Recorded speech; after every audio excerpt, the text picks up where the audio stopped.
Zwom. Doot, doot, doot, doot, doot. BMO. Hey everyone, and welcome to another BMO Creative crypto video. So this one is about the Australian Yowie. Why it took me so long to do this one, I don't know. It's a pretty popular, most people know about it. In 1804, the book Modern Geography, a description of the empires, kingdoms, states, and colonies with the oceans, seas, and isles in all parts of the world, was published by John Pinkerton. Man, that's quite a title. This book has a comment in it that I found regarding a population of Aborigines that shared Sydney Harbor with another tribe, they said. They were described as flat-nosed and wide-nostriled with eyebrows, thick and also sunken eyes. Their mouths were of prodigious width, quote-unquote, with thick lips and prominent jaws. The Aborigines regarded them as another people entirely. The Yahoos, or Yowies, meaning hairy people.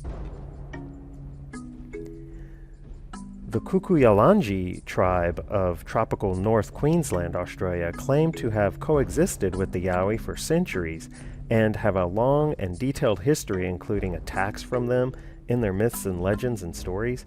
The legends are very similar to what Native American tribes in North America have about Sasquatch. According to the research I've done, historical accounts refer to two types of Yowie in Australia, with a larger species also known as the Nukuna, the Wawi, or the Pinkarlangu. Adults are said to be between 6 and 10 feet tall, weighing up to 1,000 pounds, described as huge, hair-covered, ape-like people with talons for fingers, aggressive and dangerous. The other species of Yowie is called the Yahoo, or Jimbra, or Jangara, described as being smaller, between 4 to 5 feet tall, and are known to go gray-headed early in life, but they let their hair grow out on their heads really long, and it's long and gray and white. Kind of interesting. While most people are skeptical of these accounts, I believe they are an ancient species of hominid that avoided extinction. These hominids have been depicted in local cave art as tall, hairy figures besides smaller Aboriginal figures. There's also statues of them and everything. 1974 to 2014, 7 6.5 foot tall, on average, 40,000 to 15,000 year old skeletons were found in Australia that matched the Yalanji tribe's description of Yowie. There were male and female skeletons called the Mungo people because they were found in Mungo Lake bed. 2022, they were reburied when Bigfoot researchers wanted to try to get DNA from the skeletons, although the Australian government says it was for heritage reasons, even though the bones were on display for decades. Anyway, in 1788, the first European fleet of Sydney Cove was warned by Aborigines to beware of hairy people living in the rugged mountains and deep forests. A letter about an encounter in 1789 reached London in 1820, took forever to get there. A hairy man twice the height of anyone in their party was seen watching them from a distance as they carried wallabies back to camp. The first southern sighting, on Phillip Island, Victoria, in 1849, says people saw a 6 to 7 foot tall one resembling a cross between a baboon and a man, and it was shot at, and all it was doing was just sitting there on the shore of the island. So they didn't hit it, I guess.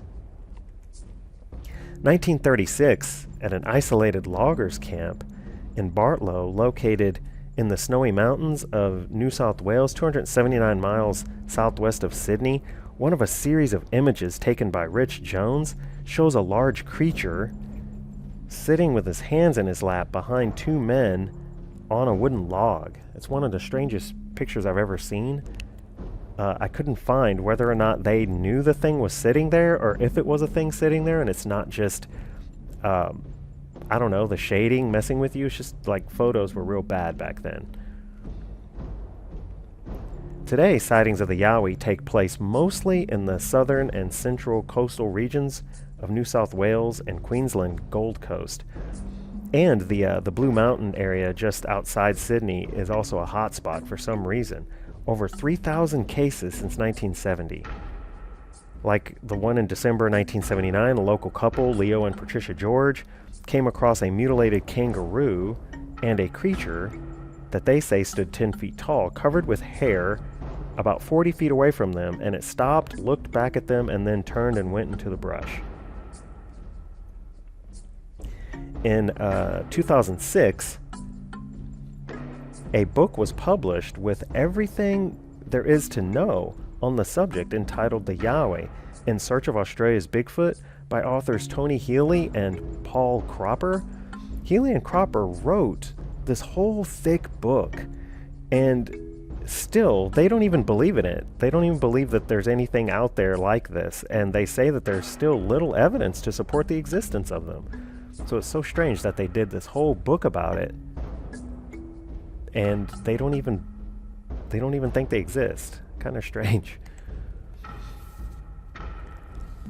More recent sightings: a 7-foot Yowie was spotted in 2016 in the Darling Downs Mountains range near Toowoomba, and seemed disinterested in the woman that saw it. She says it just sat down in the long grass when it noticed her and pretended to ignore her.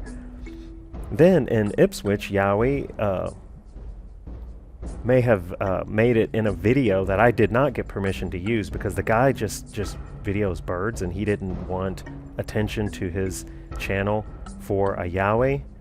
It was filmed by a man who was only intended on capturing footage of large flock of cockatoos in 2017. Finally, just a couple of weeks ago, a Yowie sighting was made 20 kilometers north of Roma, in which a 5-foot auburn-haired one was seen standing beside another dead kangaroo on the Carnarvon Highway.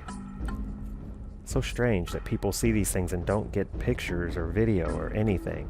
So, anyways, what do you think? Is the Yowie real? Leave a comment below. So, that's going to do it for this one. Please leave a like and subscribe to BMO Creative for more crypto videos. Thanks. Bye.